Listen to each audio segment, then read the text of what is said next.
Christian education is the duty and responsibility of the local church.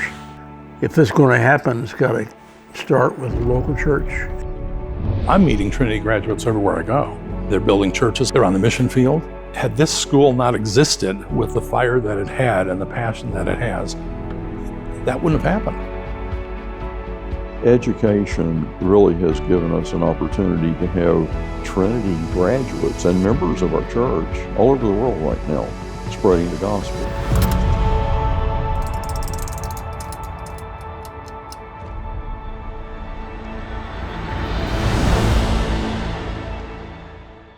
We're telling the story of the history of Trinity Baptist College as we celebrate 50 years. One of the best ways to communicate what God has done over these last decades is to hear from the people that have led as presidents.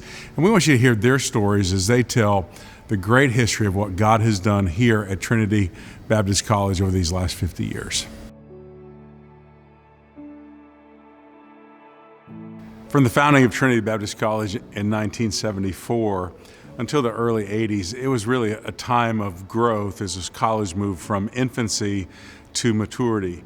The student body, initially small, with a small faculty, grew to about 300 students by early 1980s, and we were sensing that God was doing some great things. Young people were starting to come from all over the Southeast, and really, by that time, some from across the country, as we connected with like-minded churches that had a desire to have their students trained for life and ministry in the context of Trinity Baptist College.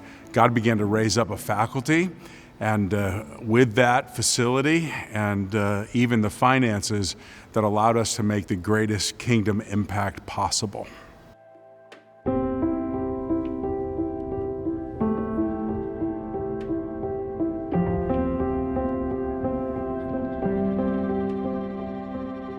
It's really fun for me to be able to sit here and talk with Dr. Davis for a few minutes. Dr. Davis, of course, was Executive Vice President, then President at the college from 1980 into the mid-90s. And of course, for many of you, you would know that he's also my father-in-law. So we share a lot in common. And Doc, I really appreciate you doing this. This is for the 50th anniversary of the college.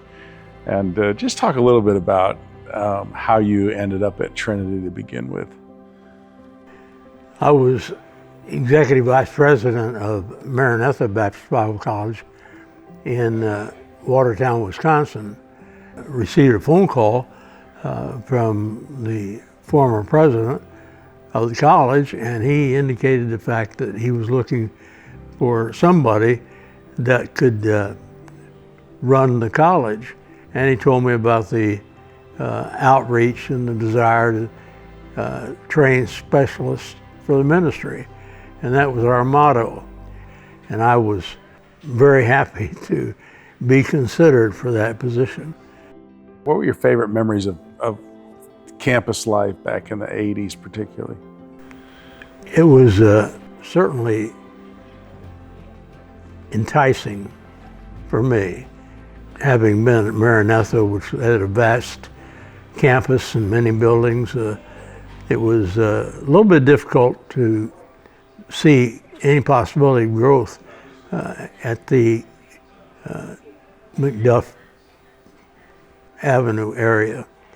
So I saw the potential, and I could see that we needed to expand, and we did that gradually.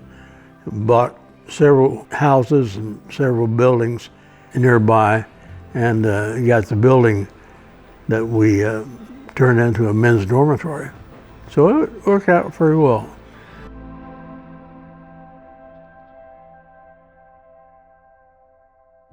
By the late 1980s, Trinity Baptist College had become really a mature institution, and we began a new phase where we explored what would we have to do to continue not only our growth, but our commitment to excellence and quality education.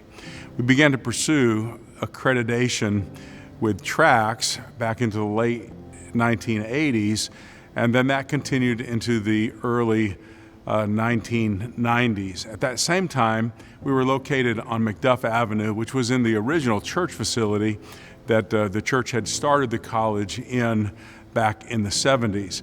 And we were beginning to sense that maybe we needed a new location with expanded opportunities, a bigger campus, and really the kind of environment where there was great alignment with all of Trinity Ministries, but a place where the college could grow and really begin to spread its wings. In the mid-90s, Dr. Charles Shoemaker came along and finished leading us into the accreditation process. And once we completed that, we began to sense that this was the season that God was going to open a door and begin the move out here to Trinity Baptist Church campus, where we designated a part of the campus for college facilities. And that brought about a tremendous season of growth and excitement as the college took on a brand new era and a brand new opportunity.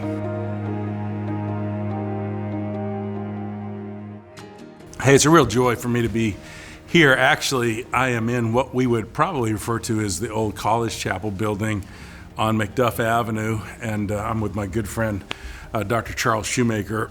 Charlie and I have been friends for years, and he was a very pivotal part of the history of the college.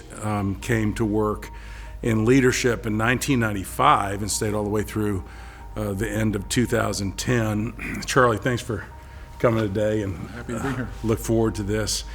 You were actually connected to the college before. You became vice president and then president of the college. So what was your first connection to Trinity? Well, the first connection was through Dr. Davis. Dr. Davis, of course, was at Maranatha. I would have him, I was starting a church there. He would come over and speak, and then all of a sudden he was gone, and he came here through those years. And then when I went to start the church over in St. Augustine, he had me come up and teach church planting. And that was the beginning of it, and that was in the early 80s. Dr. Davis resigned as president in 95, and from my perspective, I had no idea what to do. And my first and only phone call actually was to you. And Wow. I think you were in Murfreesboro. I was. Yeah, we were doing church planting there, helping guys plant churches. So shift from church planting, pastoring, to college work. Tell me about that journey. Well, I thought it would be the obvious next step, because here is a school filled with guys that many of whom want to plant a church. So instead of having to go all around the country to do it, we had a group of people right here that were interested in it. But we got a lot of guys went out and planted churches during that span of 15 years.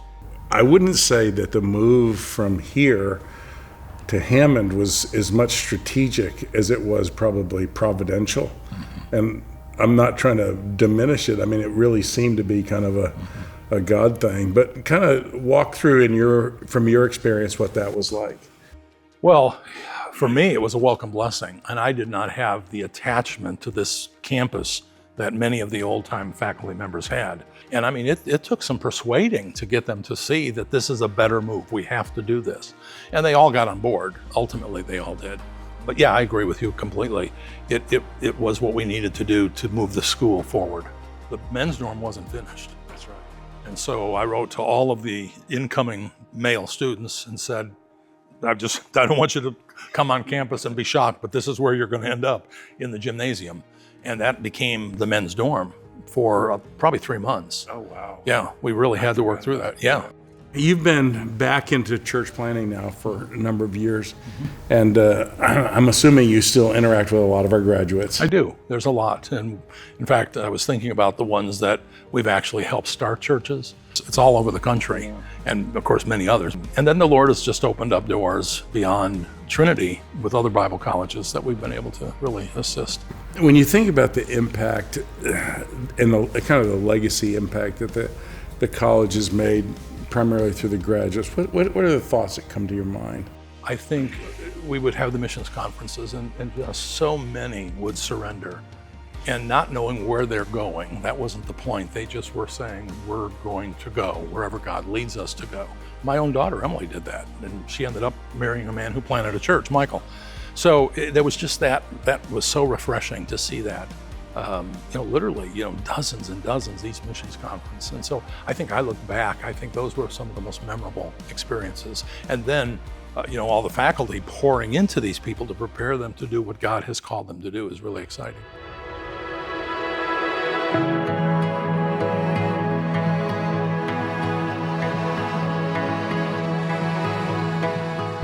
I have with me Mac Hebner. Mac is not only a close personal friend, but longtime leader here in our church, a deacon. He was actually a deacon when the college started, and then he very graciously in 2010 took on what we will kid back and forth about, the role of president of the college. He thinks it's interim.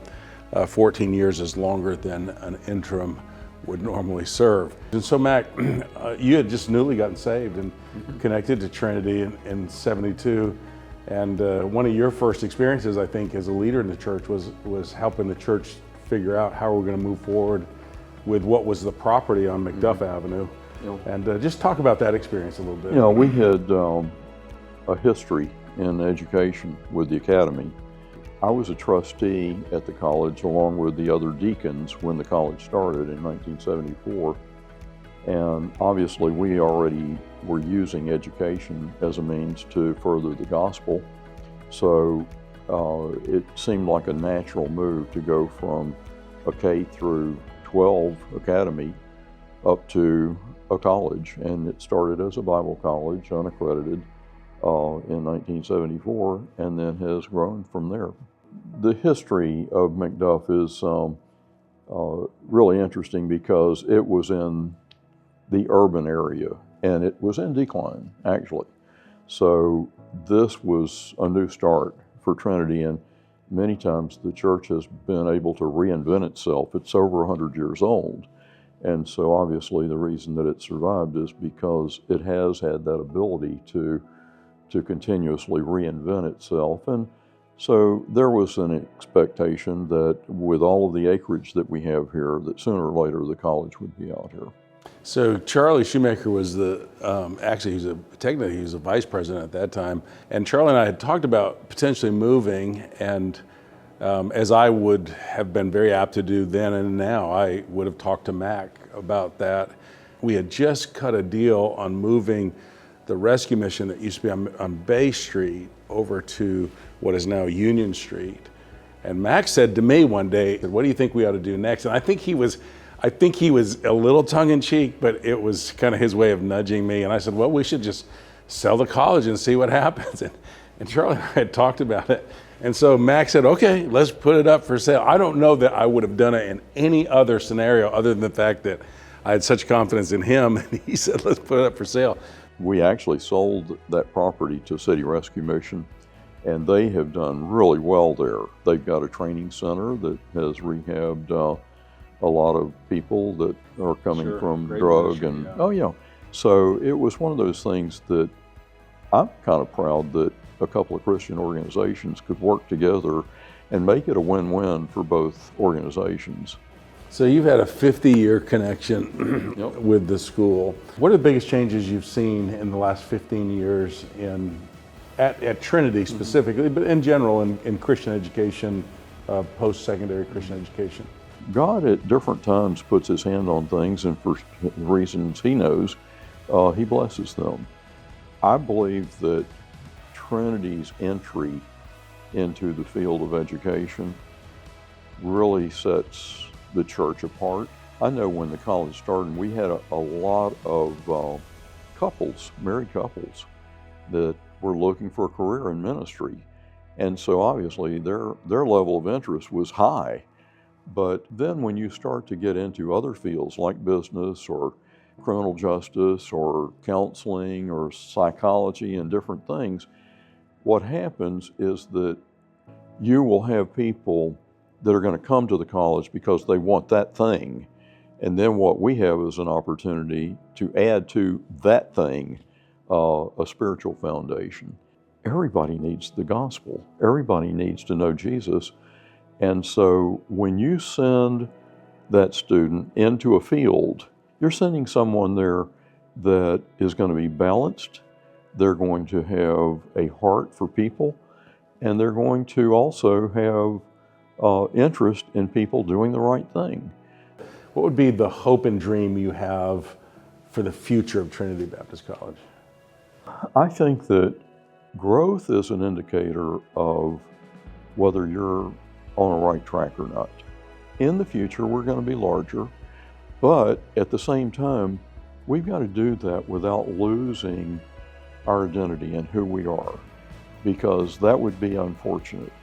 Our focus should always be on the quality of the organization. It should never lose its spiritual. And you can see a college like Harvard or the Ivy League schools that they started where we started, and yet they've lost their mission.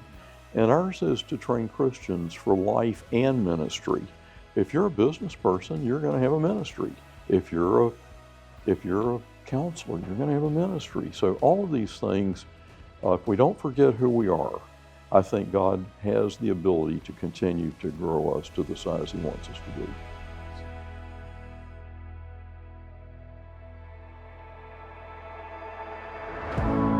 As I look at the college today, it's amazing to see that we have been able to preserve so much of the original mission and the values that the institution started with back in 1974.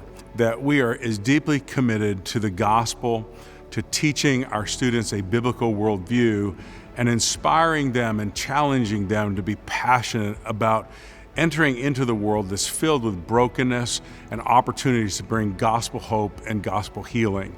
The students that come through Trinity are going to make a difference in the world, a kingdom impact difference for the gospel.